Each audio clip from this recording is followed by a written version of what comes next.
Hi, everybody. This is Rana for the Bible study following the purpose as the booklet to go along with it. I hope everybody's doing okay today. The introduction video session talked about the need to improve, like we have to be convinced to improve as Christians.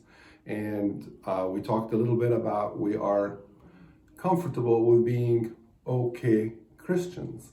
We also agreed that we can improve. Nothing in life happens that there is no improvement on it. We can always do better in what we're doing.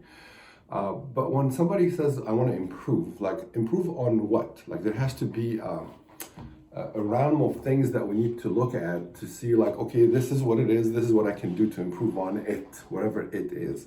So the title of the booklet is The Purpose. What is the purpose of a Christian? So if we can define that and agree upon that definition, then we can see where we're at in that regard and what can be done if there is anything to be done to improve on it. So if you read the first session, the purpose of a Christian is to, hopefully you agree, represent Christianity. Wow, that's powerful. Well, portray it, illustrate what a Christian can be or should be. Well, kind of like being like Jesus. I mean, that's not a far-fetched statement, or we've never heard this before. Being more like Jesus. Now, please remember, this is not be Jesus. Jesus is Jesus. Nobody's going to be Jesus at that level. But we can try to be like Jesus. So, are we or are we not? Can we be more like Jesus daily or not? So one thing to look at to make that assessment is look at what do we think? Remember we said last time that we're okay Christians? Well, what does that look like? Well, I go to church, I tithe, I pray, I do my Bible studies. Whenever there is acts of service, I jump on them and do them. You can keep on going about the things that we do to be more like Jesus that we do as Christians. But sometimes we view these things as if I need to be patted on the back for doing the basics, like just the minimal requirements, if you may. It's like going to study something. It's like I need to pass. That's all I need to do. Why do more to excel? I pass, I graduate. So it's cool. So that is being an okay Christian. So the other way to look at it, instead of from within, is to look to see what does the world outside of Christians look at us and tell us what they see. Now that is kind of painful. We all heard these things. I would encourage you to get on the internet and do some research for the statistics, not opinions, but the statistics available to tell us Christians what the world sees us. So you're going to talk about this after the session, after the video, but just on the least, we hear things like they're very judgmental, they're very rules, like you just got to follow the rules. They're very maybe hypocritical. We've all heard that word, and it hurts. Like hypocritical.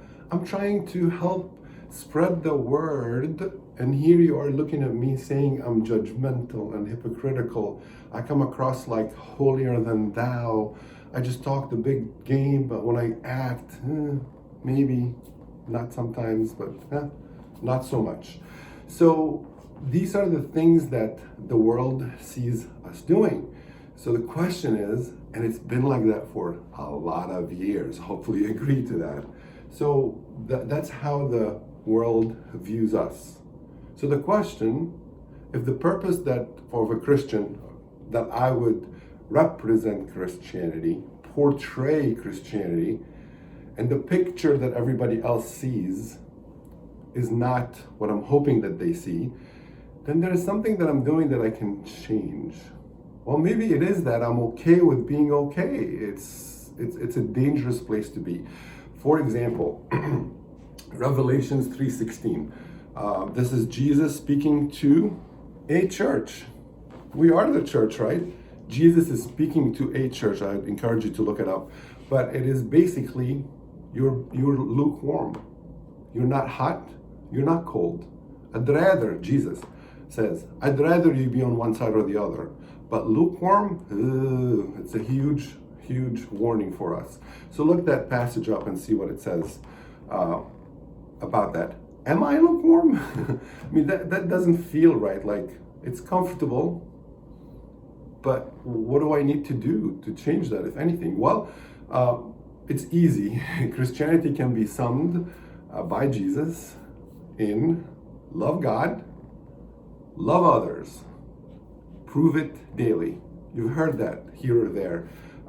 It's a lot around, and it's what God wants us to do. But how do we do that? Aren't we trying that already? Are we constantly, you've heard about what would Jesus do? You've heard about, oh, I gotta show more love. I'm not showing enough love. Well, how long have we been doing that? We've been doing it for a lot of years. Has it worked for us? By the judgment of the people looking at Christians, no, it has not worked for us. So is there something else to try? Not that you stop loving, not that you stop doing more love, but is there something else to try? So what we're going to look at is 1 Corinthians 13, verses 4 through 7, which in the Bible is what defines love. Love is kind, love is patient. But what comes after that? It does not envy.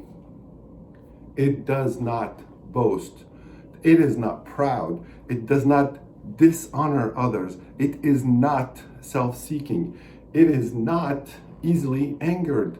It does not keep records of wrong. And it does not delight in evil. These are like 8 knots that will define love.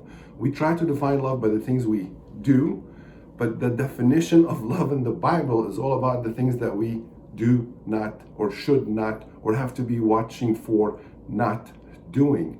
That's hard.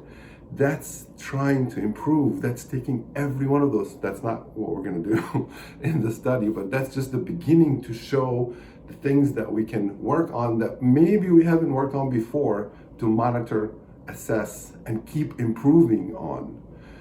Thank you for listening. This is the end of the video for session 1, and I hope you have a fantastic time and look forward to seeing you next time.